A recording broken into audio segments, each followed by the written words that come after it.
when we look out at the world, Samir, we look for partners. We don't look for preachers.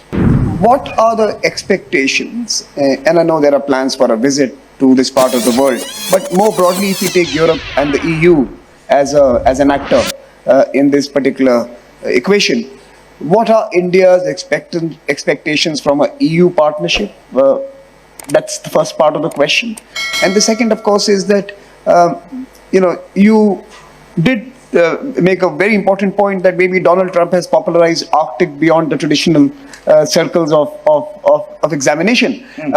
Now, as a follow-up, the syllabus has become more popular. The syllabus has become more popular. That's right. So now the question for you is, how do you mobilize constituencies at home to respond to perhaps this moment when maybe, like President mentioned, Indian private sector and other stakeholders could be motivated to look at this region more closely?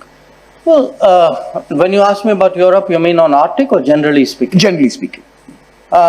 Considering where they are right now, they tried to play the strategic autonomy game, like you mentioned, security from America, energy from Russia, markets from China, strategic autonomy of a European variety, not going that well right now. But how do you and what do you as India expect from Europe? Well, look, when we look out at the world, Samir, we look for partners. We don't look for preachers.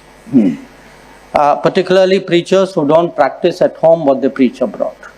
And I think some of Europe is still struggling with that problem. Some of it is changing. So,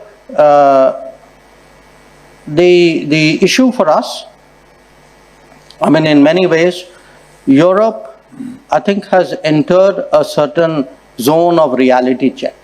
Now, whether they are able to step up to it or not, it's something we will have to see.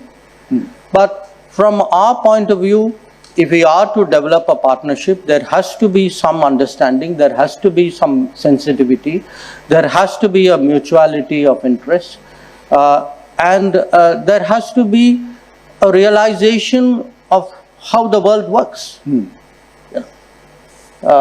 And I think these are all work in progress to differing degrees with different parts of Europe. So some have moved further, some a little bit less.